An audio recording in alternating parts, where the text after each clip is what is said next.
여러분 혹시 자영업 하고 계시거나 자영업 고민 중이시면 이 영상 한번 보시죠. 안녕하세요, 두꺼비 세무사입니다. 오늘 좀 씁쓸한 일이 있네요. 제가 아시는 분이 폐업을 했어요. 근데 여러분, 장사가 안 돼서 폐업을 했을까요? 전혀 아닙니다. 장사 잘 되셨어요. 근데 폐업을 하셨습니다.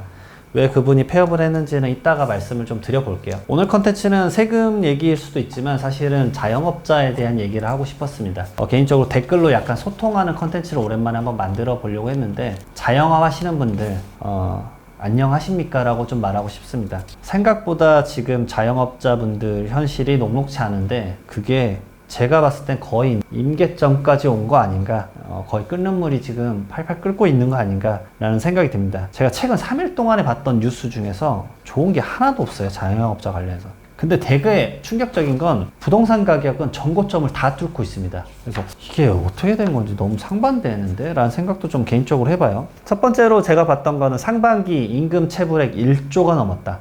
사상 최대, 작년보다 27% 늘었다. 지난 한 해 임금 체불액이 1조 7,800억이었대요. 엄청나더라고요. 역대 최대 수준이었대요. 근데 올해 상반기만 벌써 1조 넘었대요. 이거 말이 됩니까? 그러면 지금 임금 체불된 게 2조가 넘는다는 얘기예요. 정말 엄청난 가액이 아닐 수 없는데, 임금 체불에는 경기 부진 등 경제 요인이 당연히 미치겠죠. 뻔한 말인데 건설업 체불이 전년 대비 50% 가까이 올랐더라고요. 그리고 제조업이 당연히 올라간 것도 엄청 크대요. 근데 대한민국이 건설업이랑 제조업이 사실은 아직까진 메인 아닙니까?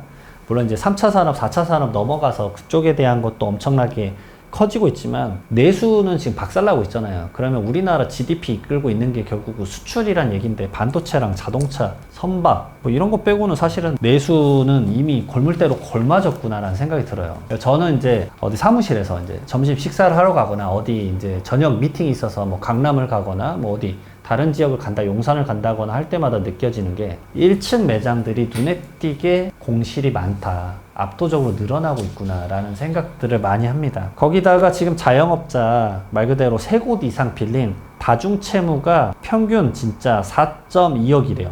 자영업 대출자 57%가 그리고 다중채무라고 합니다. 그래서 빚을 못 갚겠다 라는 말씀을 많이 하세요. 다중채무가 제가 잘은 모르지만 이 개념일 거예요. 첫 번째로 여러분들이 개업을 하거나 창업을 한다. 간단하게 음식점을 낸다고 생각을 해보시죠. 여러분들 첫 번째로 나의 지금 2차 베이비 부머가 은퇴하고 있다고 하잖아요. 나의 퇴직금을 우선 거기다가 좀 쓰실 거예요. 부족한 금은 1금융권에서 빌릴 거예요. 자, 사업을 하고 있어요. 근데 처음에는 말 그대로 물을 들이부어야죠. 왜냐? 어차피 BEP를 못 넘길 테니까. BEP를 빨리 넘기신다. 그럼 여러분들은 대단히 성공한 겁니다. 여러분들 폐업률 통계치, 왜냐면 제가 매년 그 통계치를 보고 있어요. 통계 사이트 가시면 이게 물론 다양한 의미가 있습니다. 3년 이내에 폐업하는 비율이 어떤 지역과 상관없이, 어떤 업종과 상관없이 몇 프로인지 아십니까? 3년 이내 폐업하는 율이 50%입니다. 50%. 7년 이내 폐업하는 게 몇 프로인지 아십니까? 80%입니다. 80%. 20% 살아남아요. 어떤 업종은 90%가 넘습니다. 그래서 7년 이상 유지되면 그 사업체, 예를 들어 음식점이다. 거긴 진짜 맛있거나 아니면 진짜 사업을 가성비 있게 하는 겁니다. 두 가지 상황이지 않을까라는 생각이 들 정도예요. 사업하는 거 쉽지 않습니다. 그러니까 사업이 쉽지 않으니까 1금융권에 돈을 빌릴 대로 빌리다가 2금융권에 손을 빌리기 시작해요. 이자율이 살짝 높아지죠. 그리고 하나 더 빌리기 시작하는 거예요. 2금융권 다른 곳이나 신용대출이나 카드론을 쓰기 시작하는 거예요. 그래서 3곳에서 빌린 다중채무가 4억 2천이래요. 너무 세지 않습니까? 근데 이 얘기가 또 있네요. 기사가 제목이 여보 장사 괜히 했나봐. 자영업 60대 월급쟁이보다 빚 2배 더 많다. 60대 다중채무 개인사업자가 38만 명이래요.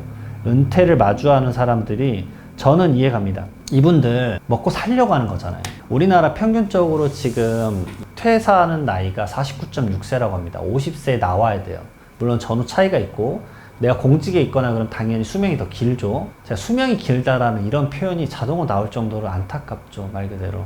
왜냐면은 60세 이상 나오게 되면은 그 다음부터 할 게 없잖아요. 근데 우리는 이미 수명이 엄청 길어진 상황인데 10년 더 급여 생활을 할 수 있을 뿐이다라는 거죠.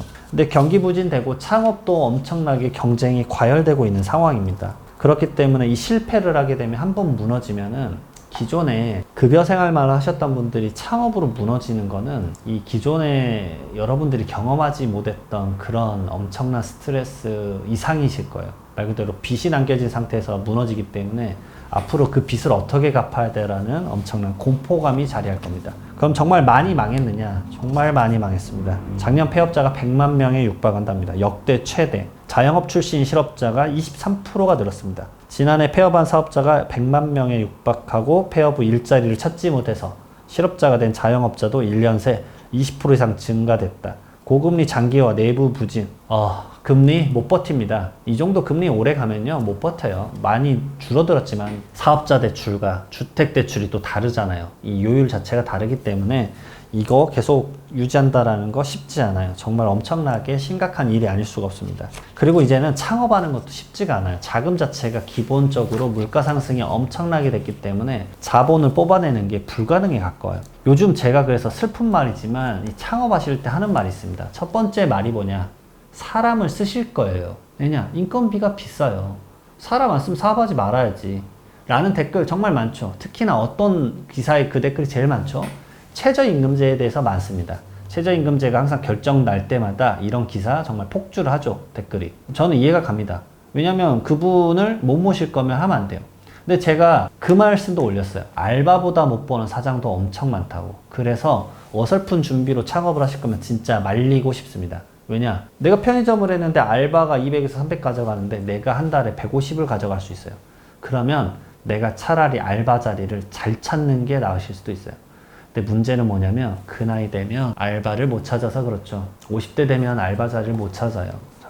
정말 그렇습니다. 제가 정말 공감하는 것 중에 하나가 저도 가끔 세무 관련된 직원을 모실 때가 있죠. 공고를 올리면 절박한 이력서 정말 많이 받습니다.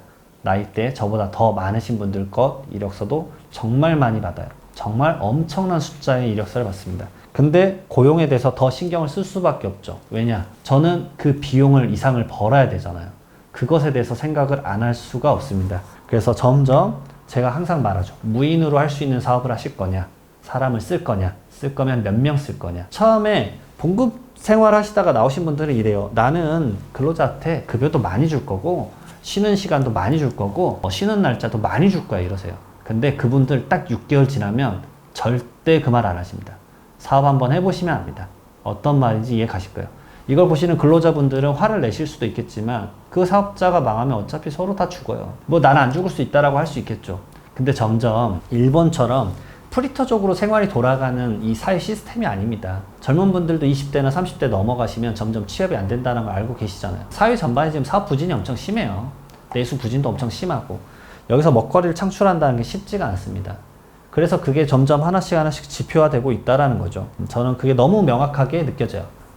최저임금도 말 그대로 1만 원 돌파를 했는데 사장님들은 뿔났고 알바생들은 뭐 그나마 낫다라고 지금 입장이 있죠. 거기다가 최근에는 필리핀 도우미를 서울시에서 쓰겠다라고 했죠. 그래서 외국인 가사 도우미를 쓰는데 여기서 높은 도우미 임금 수준이 이게 말이 되느냐라고 하는 거죠. 왜냐? 우리는 외국인이든 내국인이든 똑같은 최저임금을 줘요. 자, 여러분들이 그 편의점이나 PC방 알바 이런 것들 일반적인 이 알바에서 시급 받는 거랑 그 별외로 별도로 한번 생각을 바꿔보시죠. 필리핀 가사 도우미가 왔는데 그 도우미가 나보다 시급을 더 받아. 여러분 이제 생각이 어떻게 드세요? 그것도 말이 안 되지 라고 하시는 분들도 있을 겁니다. 근데 진짜 지표적으로 그래요. 홍콩이나 싱가포르 같은 경우는 얼마냐면요. 2,700원, 1,700원이에요. 5배나 8배 저희가 더 비쌉니다. 왜냐면은 파견국가 협의를 해서 결정을 해서 최저임금을 낮춰요. 그런데 가정에서 숙식하면서 월 77만원 받는 홍콩의 외국인 가사 도우미는 매우 만족한다. 이게 보니까 정부 같은 경우는 내외국인 임금 차별을 금지한 국제노동기구 ILO 협약 때문에 최저임금 보장할 수밖에 없다고 하는데 한국은행이 대안을 제시했어요. 오히려 저는 이게 놀랐어요. 한국은행이 대안을 제시한 게 뭐냐면 개별 가구가 외국인을 직접 고용하는 사적 계약 방식을 활용하면 ILO 협약을 우회하는 방안이 있다라고 하더라고요. 근데 이거를 활용하지 않고 이번에 외국인 가사 도우미 쓰게 되면은 얼마를 줘야 되죠? 최저임금 줘야 돼요. 말 그대로 엄청난 자금을 줘야 되는 거고 그 다음에 그걸 가사 도우미 목적으로만 안 쓰고 다른 걸로 목적을 썼다? 바로 그럼 필리핀에서 그 외국인 가사 도우미 데리고 가겠다. 원스트라이크 아웃 제도까지 지금 있습니다. 다양한 생각이 드는 상황입니다. 말 그대로 그러면은 우리 많은 일자리를 뭐 외국인 노동자들이 다 가져가는 것 아니냐 이런 고민들도 똑같이 할 거예요. 이게 답이 어디 있겠습니까? 정말 힘들죠. 근데 제가 지금 주변에서 폐업 하시는 분들, 그분들을 너무 많이 마주하기 때문에 하는 얘기예요. 제가 일례로 들면 식당 하시는 분인데 최근에 엄청 큰 자금 몇 천만 원을 들여서 테이블 오더를 세팅을 하셨어요.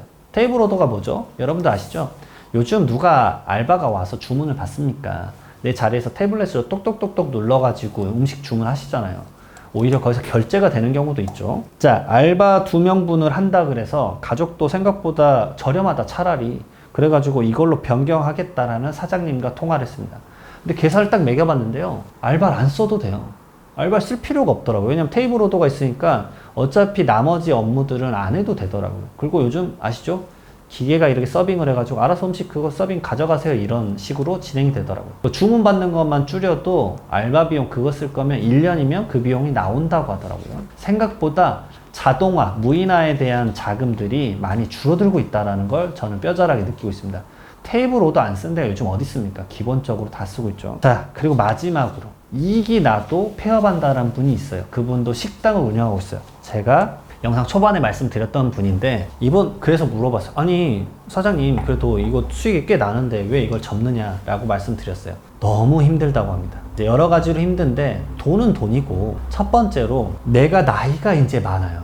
은퇴하고 나서 여러분들 기존에 안 하던 업무를 했을 때 그 스트레스 강도가 엄청납니다. 왜냐하면 식당 같은 경우를 하더라도 주방장을 내가 보지 않으면 거의 백방 주방장이 휘둘릴 거예요. 그래서 그분이 주방을 보고 일을 하는데 음식 재료들도 조금이라도 싸고 신선한 걸 갖고 와야 되잖아요. 거의 16시간? 15시간씩은 일하시는 것 같더라고요. 그래서 나는 음식점이 아주 쉽게 돌아가는 줄 알았다라고 말씀을 하셨는데, 그리고 그 정도까지는 아니더라도 내가 그래도 한 12시간 일하겠지라 생각했는데 그 12시간의 근무 시간이 넘어나니까 몸이 너무 축이 난대요. 오히려 건강을 더 상해가지고 약을 먹고 병원을 다니는 게 더 늘었다고 합니다. 그 얘기를 듣고 아 그럴 수 있지, 음식점이 진짜 힘드니까. 첫 번째 그 생각을 했고, 두 번째로 이익이 나도 근로자들 주고 4대 보험 떼고 하면 생각보다 내가 가져가는 비율이 높지 않다. 그 다음에 세 번째로 프랜차이즈이기 때문에 이 프랜차이즈 생명이 끝났을 때 매출의 감소가 어떻게 될지 두렵다 라는 얘기를 하시더라고요. 그러면서 오히려 나는 아주 좋은 케이스다 라고 하면서 당연히 그 식당을 인수를 시켰어요. 그래서 제가 물어봤죠. 권리금은 그러면 얼마 받으셨어요? 하니까 요즘 권리금이 어디 있어요, 이장훈 세무사. 요즘 권리금 없습니다. 요즘 그 시설비나 받으면 다행이다. 오히려 인수해 준 게 다행이라고 생각을 하고 나가야 된다. 그 정도로 얘기를 하시더라고요. 그걸 보면서 야 요즘 장난 아니구나. 예전에 1층에서 식당하고 잘 되면 권리금 받고 나가고 그랬는데 요즘은 받아주면 땡큐라고 할 정도니까 상황 자체가 지금 많이 바뀌었습니다. 자영업 하시는 분들, 제가 느끼는 현실이 너무 잘못된 내용이 있다라고 하면은 말씀, 댓글로 꼭 한번 부탁드리겠습니다. 저도 가끔 이렇게 사회현상에 대해서 얘기를 나누고 싶어요. 특히나 제가 느끼고 경험하는 바이기 때문에 더 여러분들에게 공감이 되었으면 합니다.